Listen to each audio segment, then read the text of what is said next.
Yan, samahan nyo nga ako mga tol. Ngayong araw ay magpapagawa tayo ng bike for today's video. Ito pala yung shop mga tol. Malapit lang pala dito mga tol sa San Joaquin High School, Pasig. Sa bandang kanan po siya. So yan. Yan pala yung pangalan ng shop nila mga tol. Tara, samahan nyo ako mga tol. Ito na pala yung bike ko mga tol. Pinark ko muna kasi nagtanong ako kay Kois, yung gumagawa. Waiting pa daw ng dalawa po. Pangatlo ako mga tol. Yan. Pinark ko pala siya. Yan palang bike ko mga tol.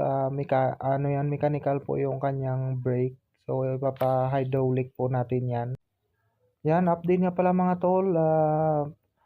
Inumpisahan na pala mga tol dinis assembly yung bike ko. Ang una palang tinanggal na gulong yan mga tol ay yung nasa harapan. Yan na siya. Kasi tatanggalin yung hub pala niyan mga tol kasi papalitan po yan ng bago para makabitan po ng hydraulic, disc brake. Ito na nga pala yung pyesa mga tol. Dalawang hub pala yan, harap at likod. Ang brand pala yan mga tol ay Ragusa. So yan yung mga gamit nila ni Kois yung gumagawa. Yan pala mga tol. Dalawa pala yan siya. Mayroon pang iba mamaya. So ito pala yung kasama ni Kois yung gumagawa sa bike ko. Bali dalawa pala sila mga tol gumagawa ng bike. Nilinisan na yung rim ko dyan mga tol. Saka ito na pala mga tol yung Ragusa disc brake. So one set na pala yan siya mga tol. Kasama na dyan lahat. Bukod sa hub. Ayan.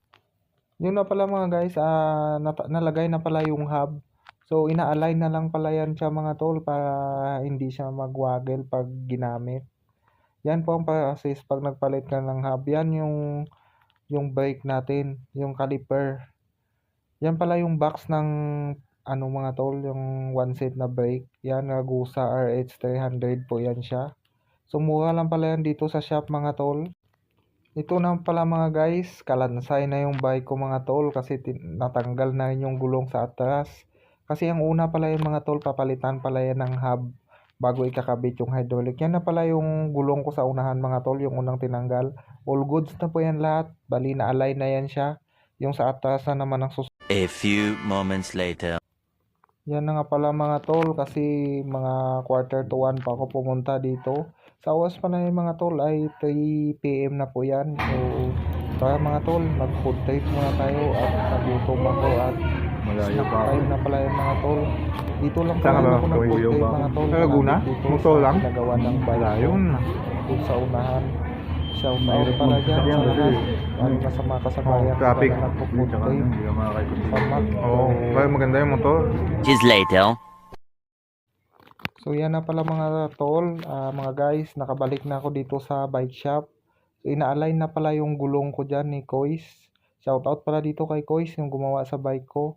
Nakailang pagawa na rin pala ako dito mga tol sa bike shop na ito.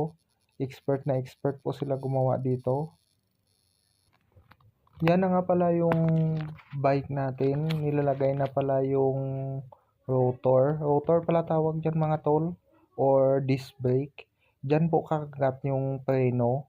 Bali yan na pala sa unahan muna nilagay. Kung saan doon kanina yung unang tinanggal na gulong. Yan. Tapos na rin po siya mga tol. Ang susunod yan. Yan na nga pala ang susunod mga tol. Tinanggal muna yung mechanical niya na brake. Before pala yan mga tol. Tapos ikakabit na rin yung dalawang caliper niya for hydraulic. So syempre tinanggal muna yung mechanical brake niya mga tol. So matagal na pala sa akin tong bike na to. Nasa 1 taon mahigit na din. Kaya naisipan ko na ipa-disc brake na lang. Pina-upgrade ko na pala dyan mga tol. Yan, kinabit na rin pala din yung gulong sa atras dyan mga tol. Para matapos na. So yan, inalalayan ko nga pala si Kois dyan. Ako ang humawak dito sa may manibila para hindi magalaw-galaw yung bike. Tinanggal na rin pala yung handgrip dyan kasi mamaya ilagay na yung caliper. Yun. Okay na pala mga tol. Nakabit na yung gulong sa atas. Ang susunod pala ikabit ni Kois yung adapter. Yung pagkakabitan po ng brake, hydraulic. Inuna pala dito mga tol sa harapan. Tapos mamaya doon sa likod na rin ang susunod. Ito na nga pala mga tol, kinabit na yung isang caliper dito sa may bandang kaliwa O tinanggal mo na yung yan, hinigpitan na pala dito mga tol. Tas yan yung brand, Ragusa pa din yan. Yan. Nalalayan ko pala yan si Kois. Tapos tinitesting lang pala ikot. Yun, ikinabit na nga pala yun yung adapter mga tol doon sa atas na gulong ng bike, yung pagkakabitan ng hydraulic brake. Yan na pala itsura ng bike natin. Yan na nga pala mga tol, nagpalit din pala ako mga tol ng shifter kasi yung shifter ko stock up na din kasi matagal-tagal na. Yan na nga pala yung spare ko mga tol na shifter. Bali, one set na pala yung in-order ko, 2 peraso na siya. So itago ko lang yung mga tol. Yan pala yung mga tol, yung mga scrap ko. So tinabi ko lang, hiningian ko na ng plastic. Yan, ito na pala yung bike natin mga tol, o mga loads. Okay na pala siya, nakabit na lahat ng brake. So tinitesting na lang ni Kois yung gulong kung sumasabit yung brake. O all goods naman lahat. Shout out pala ulit yan kay Kois, yung gumawa sa bike ko. Yan, pinalitan ko yun pala mga tol yung stand niya mga tol. Sa branded pala yun kasi yung luma. Hindi na po dito kasi nababangga din sa display.